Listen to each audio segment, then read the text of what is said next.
आइए आज हम जानते हैं बिहार के एक युवा लेखक और उनके लेखन के सफर के बारे में, जिन्होंने अपनी कलम की कारीगरी से अब तक 4 किताबें लिखती हैं।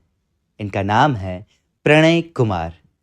प्रणय कुमार बिहार के नौजवान पीढ़ी के लेखकों में शुमार हैं।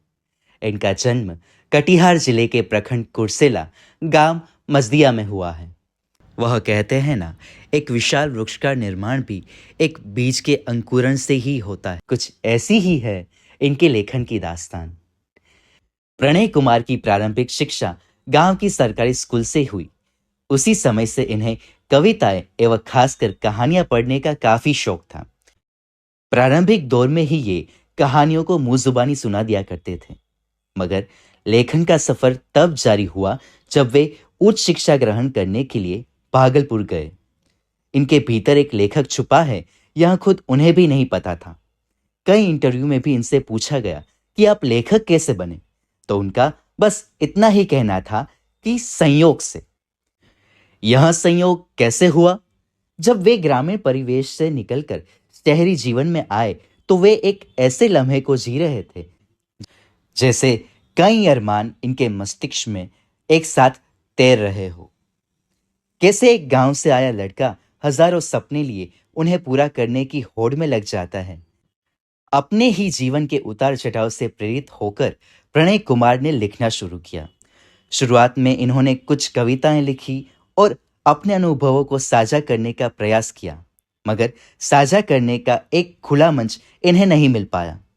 शुरुआती में इन्होंने सोशल मीडिया को साझा मंच समझकर अपनी रचनाएं साझा की, मगर इससे ज्यादा कुछ हासिल ना हुआ। यह दौर था करीब 2013 का, जब शहर में इंटरनेट कैफे का प्रचलन था। वे घंटों कैफे में बैठकर अपनी बातों को साझा करने का सबसे सुलभ उपाय क्या हो सकता है, वह ढूंढते रहते थे। तब उन्हें एक रास्ता दिखा, ब्लॉग लिखने का। फिर क्या था, इन्होंने अपनी कविताओं, लघु कथाओं और प्रेरित रचनाओं को ब्लॉग में लिखना शुरू कर दिया। उस वक्त यूट्यूब या वेब सीरीज का परवान युवाओं के सर पर नहीं चढ़ा था। उस वक्त तो लोग पढ़ना पसंद करते थे। यही कारण हुआ कि प्रणय कुमार के लिखे ब्लॉग लोगों तक पहुंचने शुरू हुए। उसी के साथ ही उसकी सूचनाएं वह सोशल मीडिया पे देते रहे। वह अपने साथ साहित्य प्रेमियों को जोड़ते रहे। कुछ वक्त तो यूं ही छोटी मोटी रचनाओं और ब्लॉग लिखकर वे लोगों के बीच अपनी जगह बना रहे थे, मगर अब इन्हें इच्छा हो रही थी एक विस्तृत कहानी लिखने की। उसका बस एक ही कारण था, लोग इन्हें पढ़ना चाहते थे और प्रणय लिखना चाहते थे। वे अपने अंदर उठ रहे भावों को खुद तक ही सीमित नहीं रखना चाहते थे, वे इसका विस्तार करना चाहते थे।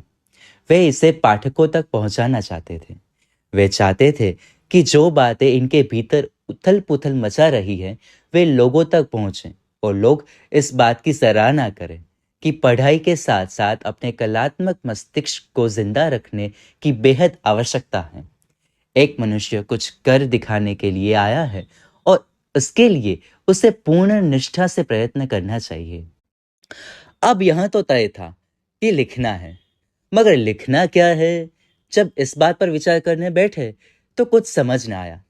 कुछ दिन तो यूं ही सोच विचार में बीता, मगर जब कुछ और भी ब्लॉग्स पढ़ने के दरमियान इन्होंने देखा कि आजकल प्रेम कहानियां काफी प्रचलन में हैं। लोग प्रेम कहानियां लिख रहे हैं और क्या धड़ल्ले से पढ़ी जा रही है। मगर जब यहां विचार किया कि जिस प्रेम को आज परोसा जा रहा है, क्या वह प्रेम कहलाने के लायक है या वो महज एक आकर्षण है? इन्हीं विचारों के सागर में जब इनका मस्तिष्क गोते खा रहा था, तब उनकी रचनाशील भावनाएं अनुरंजित हो रही थी।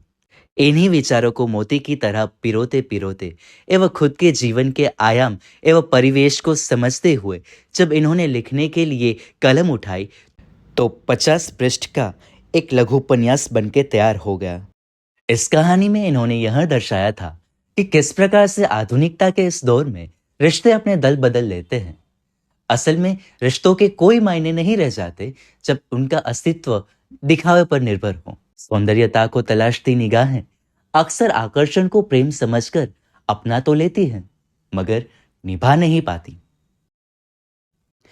शुरुआती दौरों में इस उपन्यास का पाठक वर्ग उनके ही भाई बंधु थे।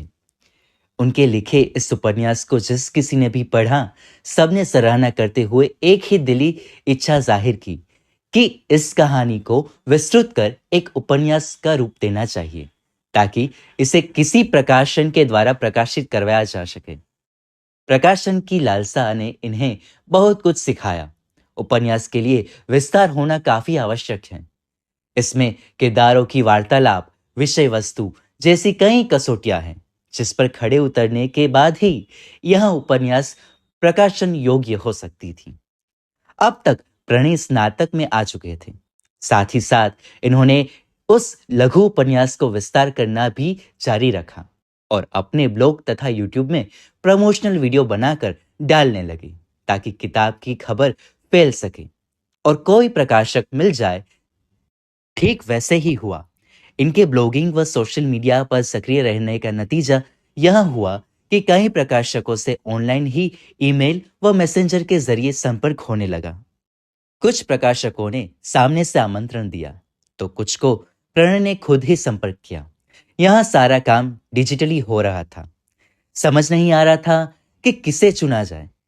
फिर एक बार इनकी बात अंजुमन प्रकाशन के संपादक से हुई, जिन्होंने उपन्यास के विषय में कई सुझाव दिए और अपने प्रकाशन की विधि समझाई। जब प्रणय कुमार ने ऑनलाइन किताबों की सूची देखी, तो ऐसा लगा कि यह प्रकाशन ठीक वैसी ही किताबें प्रकाशित कर रहा है जैसे कि प्रणय खुद भी लिख रहे थे। इसीलिए इन्होंने इस प्रकाशन के साथ जाना सही समझा। मगर इस दौरान इन्हें स्नातक की कई परीक्षाएं देनी पड़ी, जिससे किताब को उपन्यास के रूप में विस्तार से ढालने में काफी वक्त लगा। आखिरकार स्नातक पूर्ण होने तक इन्होंने 320 पृष्ठ का उपन्यास पूर्ण कर लिया, जिसका नाम दिया पल दो पल का प्यार।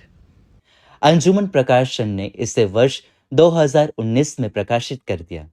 इस उपन्यास का केंद्र बिंदु इसी पर टिका है कि आज के इस दौर में रिश्ते क्षणभंगुर हो जाते हैं। अक्सर युवा पीढ़ी आकर्षण को प्रेम मान बैठ दिखावटी सौंदर्यता को तलाश कर अपने भविष्य के साथ खिलवाड़ कर बैठती है। मगर इस उपन्यास का सकारात्मक पहलू यह है कि गांव से आए एक युवान ने प्रेम के दम पर प्रेम के लिए अपने व्यक्तित्व का विकास कर खुद को बदल दिया, जिससे आज की पीढ़ियां प्रेम मान रही है। असल में वह बंधन है। प्रेम तो स्वतंत्र है। प्रेम मनुष्य के व्यक्तित्व को निखार सकता है, उसकी पहचान बदल सकता है। यह किताब पाठकों के बीच बहुत ज्यादा चर्चा में रही। हजारों युवा पीढ़ी के पाठकों ने इस किताब को पढ़ा और आगे भी पढ़ने की रुचि दिखाई। इस बहुचर्चित उपन्यास ने प्रणय कुमार को एक नई पहचान दी। पाठकों के अथाह प्रेम ने प्रणय कुमार को लिखने का हौसला दिया और अब इन्हें इच्छा हुई कि ग्रामीण परिवेश की कहानियों को उजागर किया जाए, कुछ जमीनी चीजों को लिखा जाए, क्योंकि इनकी परवरिश ग्रामीण परिवेश में हुई।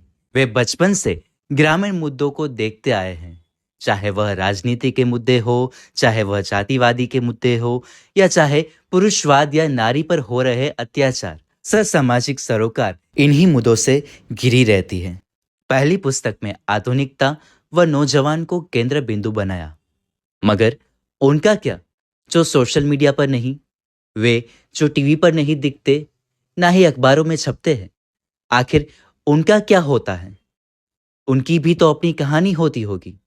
अब तक प्रणय अपना स्नातक पूर्ण कर अपने ग्रामीण परिवेश में वापस आ चुके थे और फिर से कहानी तलाशने लगे थे, जिनको उजागर किया जाना चाहिए था, चाहे वह पारिवारिक कलह हो, बदी राजनीति हो। इन सब के प्रति वे लिखना तो चाहते थे, मगर कलम उठाने की कभी हिम्मत नहीं हुई। लेकिन पाठकों ने इन्हें एक लेखक के रूप में स्वीकार लिया। इसीलिए लेखक का यह दायित्व बनता है कि वह सामाजिक सरोकार के बारे में लिखे, ताकि एक लेखक अपने अस्तित्व को जिंदा रख सके। महज एक साल के दरमियान ही वर्ष 2020 में इनकी दूसरी पुस्तक कहानी संग्रह ख्वाबों में भी ख्यालों में भी अंजुमन प्रकाशन से प्रकाशित हुई। इस पुस्तक का केंद्रीय विषय यह था कि आखिर ग्रामीण परिवेश में यह कलह आज के इस आधुनिक युग में भी क्यों है। जैसे गांव जहां भाई भाई की मिसालें दी जाती हैं, वहीं आज किसी छोर पर ऐसे भी परिवार है जिनका सबसे बड़ा शत्रु उसका भाई ही है। उनके बच्चे भी सीख रहे हैं कि अपने ही भाई से किस प्रकार बचकर रहना है। क्या ऐसा परिवेश भाई की परिभाषा को बदल नहीं रहा है? शहर जहां किसी को किसी से कोई मतलब नहीं, यहाँ किसी की भावनाओं की कोई कद्र ही नहीं। कद्र है तो सिर्फ दिखावटी मान सम्मान और पैसों की। शहर के व्यस्तता में दिखावटी मान सम्मान और पैसे पाने को ललक रही जिंदगी न जाने किससे क्या करवा दे। जिसे समाज कल्याण के बारे में सोचना तक नहीं आता, समाज को बदलने की बात करते हैं। शहर में रहने वाले जब गांव की ओर देखते हैं तो अक्सर यहाँ की हरियाली की बात करते हैं, यहाँ खुशहाली देखते हैं, यहाँ की शांति की बात करते हैं। मगर यह सिक्के के एक पहलू के समान है। कुछ ऐसे भी परिवार हैं जो इस गली के अंधियारों में खो जाते हैं, भटक जाते हैं। इस गले के अंधियारे से बाहर की चकाचौंध कर देने वाली दुनिया उनकी आंखों को धुंधली कर देती है। किसी के कंधों पर उम्र से पहले ही परिवारों की जिम्मेदारियां आ जाती हैं। ये किसी से दिल नहीं लगाते। कर्ज से दबा जीवन प्यार करना ही भुला देता है। यदि प्यार हो भी गया तो अपने ही परिवार और समाज से लड़ना पड़ता है। ऐसे लोग को हम टीवी पर नहीं देखते, अखबारों में नहीं पढ़ते। अगर ये अखबारों में मिले तो भी किसी ना किसी विवाद में उलझे मिलते हैं। आखिर क्यों गांव की राजनीति एक भद्दी राजनीति मानी जाती है? यहाँ के राजनेता चुनाव लड़ते हैं तो अपनी पेट पूजा के लिए, अपना घर पालने के लिए। आखिर इन भोले भाले गांव के लोगों के साथ ही अक्सर यहाँ अत्याचार क्यों? आखिर क्रांति कब आएगी? ऐसे ही कई विचारों से सनी 10 कहानियां इन्होंने अपनी दूसरी किताब ख्वाबों में भी ख्यालों में भी के जरिए पाठकों के बीच लाई है। 2 किताबों की सफलता के बाद प्रणय कुमार के जीवन में कई उतार चढ़ाव आए, मगर साथ ही साथ इनके पाठकों का विस्तार भी हुआ। इन सब के दौरान इन्होंने अपनी शैक्षणिक सफर लगातार जारी रखा। इन दिनों ये पूर्णिया विश्वविद्यालय डीएस कॉलेज में अंग्रेजी विषय से स्नातकोत्तर की पढ़ाई कर रहे थे। इस दरमियान इन्हें एहसास हुआ कि किसी के लिए हिंदी भावनाओं की भाषा है तो किसी के लिए अंग्रेजी। और कई पाठक वर्ग भी इन्हें ऐसे मिले जो अंग्रेजी में पढ़ना पसंद करते थे। प्रणय सभी पाठकों के लिए ईमानदार बने रहना चाहते थे। वे चाहते थे कि कोई पाठक वर्ग उनसे अछूता ना रहे। फिर क्या था, अंग्रेजी की पढ़ाई तो ये कर ही रहे थे, साथ ही साथ लग गए अपनी अगली किताब को अंग्रेजी में लिखने के लिए। अब किताब लिखना इतना भी आसान तो नहीं कि कल सोचा और आज लिखकर तैयार कर दी। खासकर प्रणय कुमार तो इस विषय में काफी ज्यादा चिंतनशील हैं। इसीलिए स्नातकोत्तर के साथ साथ तीसरी किताब को पूर्ण करने में 3 साल लग गए, जो 2023 में यू आर माई ड्रीम के नाम से प्रकाशित हुई। असल में ये उपन्यास उनकी लिखी कहानी संग्रह की एक कहानी का विस्तृत रूप है, जिसमें इन्होंने ग्रामीण जीवन में हो रहे प्रेम व जातिवादी संकीर्ण विचारधारा को उजागर किया। किस प्रकार भाषणों में सामाजिक विचारधारा गगन चूम रही होती है। जातिवादी और छुआछूत जैसी कुरीति तो अब बची ही नहीं। मगर फिर भी जब बात आती है अंतरजातीय विवाह की तो हर किसी के कदम डगमगा जाते हैं। आखिर कब तक हम केवल दिखावटी भाषणों में और बाहरी तामझामों में खुद को विकसित दिखाएंगे? अपने व्यक्तित्व के अंदर टटोला जाए तो पता चलता है कि आज भी जातिवाद मनुष्य के अंदर स्थापित है। आखिरकार एक दिन इस जातिवादी कीड़े का नाश कर मनुष्य को मनुष्यता के लिए सोचना होगा और इससे आगे बढ़कर समाज की संकीर्ण विचारधारा को एक नई दिशा देनी होगी। इस उपन्यास को पाठकों के बीच आते ही प्रणय कुमार के वे पाठक वर्ग जो उन्हें हिंदी के लेखक के नाम से जानते थे, लगातार इसके हिंदी रूपांतरण की बात करने लगे, जिसका अनुमान इन्हें पहले से ही हो गया था। इसीलिए हिंदी रूपांतरण करवाने के बजाय इस उपन्यास को इन्होंने स्वयं ही हिंदी में लिखना सही समझा और सच कहे तो प्रणय ने जब भी कुछ लिखने का सोचा तो कलम से मातृभाषा ही निकली। इसीलिए बड़ी सरलता से इन्होंने यू आर माई ड्रीम उपन्यास को मज कुछ ही महीनों में हिंदी में लिख डाला और 2024 में इनकी चौथी किताब तुम हो मेरा ख्वाब भी पूर्ण हो चुकी थी। तुम हो मेरा ख्वाब इस उपन्यास में प्रणय की लेखन सरलता व कल्पना शक्ति की परिपक्वता बखूबी दिखती है कि कैसे इन्होंने ग्रामीण जीवन के एक प्रेमी को अपने प्रेम के लिए संघर्ष करता दिखाया है। यह साफ दिखता है कि प्रणय कुमार को कल्पना के सागर में डूबकर यथार्थ की मोती तलाशना बखूबी आता है। तो ये थी प्रणय कुमार के लेखन की अब तक की दास्तान।